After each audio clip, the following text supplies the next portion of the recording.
Down in the ground. Oh, look, he's coming back to say hi again. Say hi. Hi, little Meerkat. Hi. Baby. You're adorable. Oh my gosh. Hi, baby. He loves it. Oh, I think definitely the meerkats are your favorite, huh, mister? Yeah. Oh my goodness, Daddy. Work those arms. Poor guy.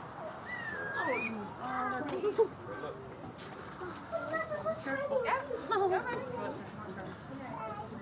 Excuse me.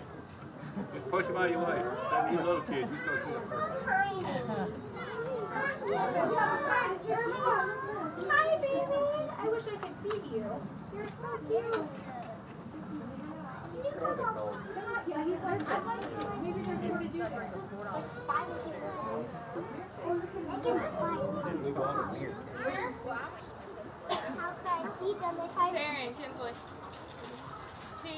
Hey guys, I'm actually going to be talking a little bit about our meerkats if anyone is interested in learning more about them.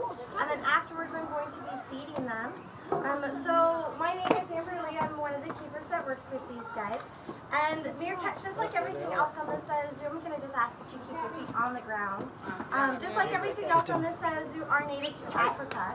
You're going to find them in flat habitat where there's going to be a lot of grasses and shrubs, where they're going to dig tunnels. So if you look over on this side, you can see lots of holes. There's actually a whole tunnel system over there that they have dug themselves.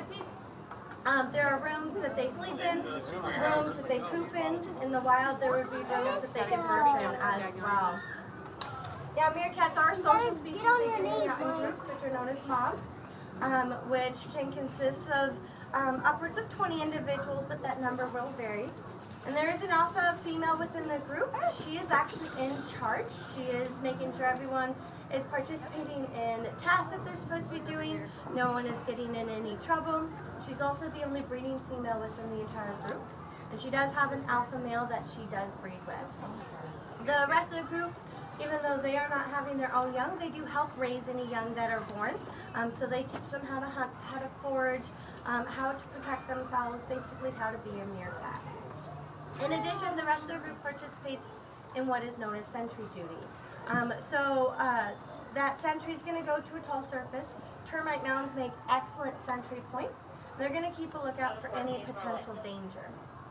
If they spot any, they're going to let out a very loud alarm call, and that's going to let the rest of the group know that there's danger, but where that danger is coming from, if it's from the ground or the sky, and about how far away that danger is. That sentry is going to stay in their spot, keeping up with new information in that alarm call until every last member of the mob is safe away in their tunnel system before they come down and protect themselves. So because of that, the alphas don't participate in sentry duty, but everyone else does take a turn as that sentry. Now these guys, they are omnivores, just like we are. They eat a variety of vegetation and protein in part of their diet. Vegetation can be anything from grasses, leaves, berries, and flowers. And then protein mostly is going to be in the form of insects. They eat a lot of different insects. They'll even dig various insects up. But they are opportunistic, which means that they will eat anything they can get their mouths on.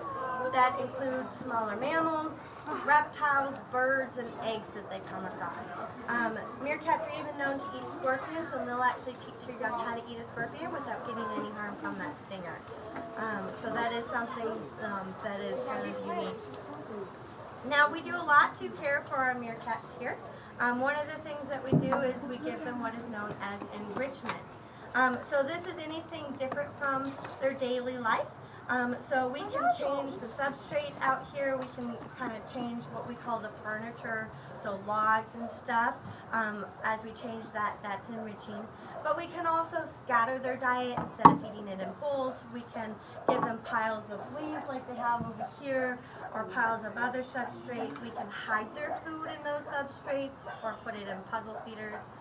All of this helps encourage natural behaviors, and it keeps them both physically and mentally active. Even things such as sentry, so like bubbles and sets, that is enriching for them. In addition to an enrichment program, we do a lot of training with our animals. We use what is known as positive reinforcement. So basically what that means is we ask a behavior. If they do the behavior, they get rewarded. We typically just use their diet. We never force them to do anything. If they choose not to participate, they'll still get their diet later on in the day. And with this, we've actually been able to do a lot with these guys, which makes it less stressful for their own health care. So we can get them into individual crates, take them to the hospital for their physicals twice a year. With those crates, we can then just pull one meerkat out at a time, get them on a scale, get them up so we can trim their nails, and they choose to participate. I've even had them come out in pouring down rain to participate in a training session before they go back and hide. So they are usually really eager for that. Now, meerkat populations luckily aren't doing too bad out in the wild. However, they are still facing a lot of threats that a lot of animals in Africa and even in our own backyard are facing. Right now, Africa is experiencing a lot of drought, and a lot of that is due to climate change. So the energy we use at home does have an impact on that. So what we do can have a positive impact as well. So if we reduce the use of energy, turning lights off, unplugging appliances, all of that can actually make a difference, especially if enough of us are doing it. There was a quote that I saw that really stuck with me. We don't need a few people doing things perfectly, we need a million people doing things imperfectly. If enough of us just do one small little act, we just kind of add to that, it's going to make a big difference. You guys are already making a difference today just by joining us at the zoo. Part of your ticket price actually goes to conservation efforts that we participate in.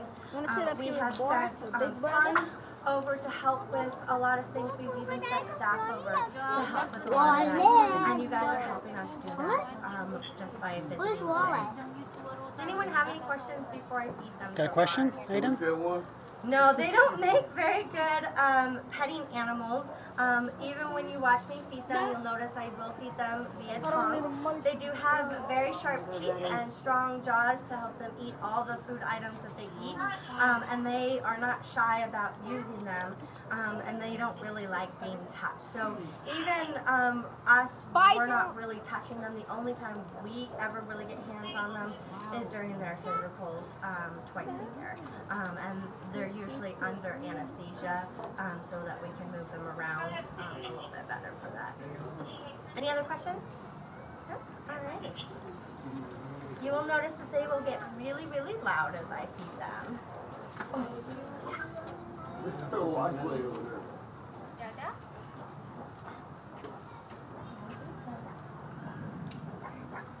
Yes.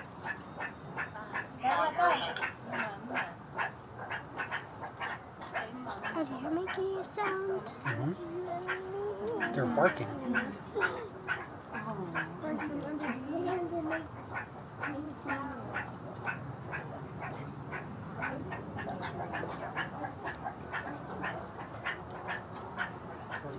What's that? How do we do this again? Wait, do you remember how to do these? It's the food called. Is it? It's like cat food. It looks like chicken. Good. You are.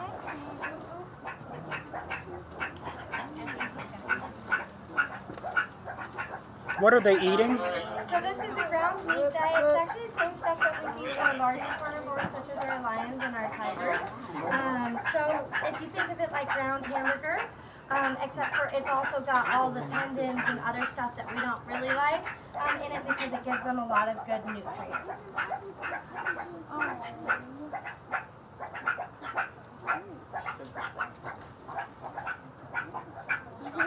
They're having that's little barks. They're always impatient.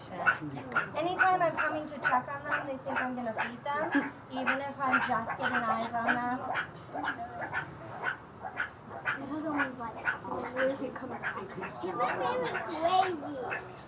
Are they all the same age?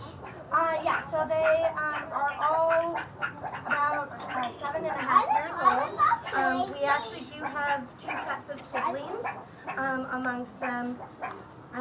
So they were born from different parents but about the same time. That's it. I don't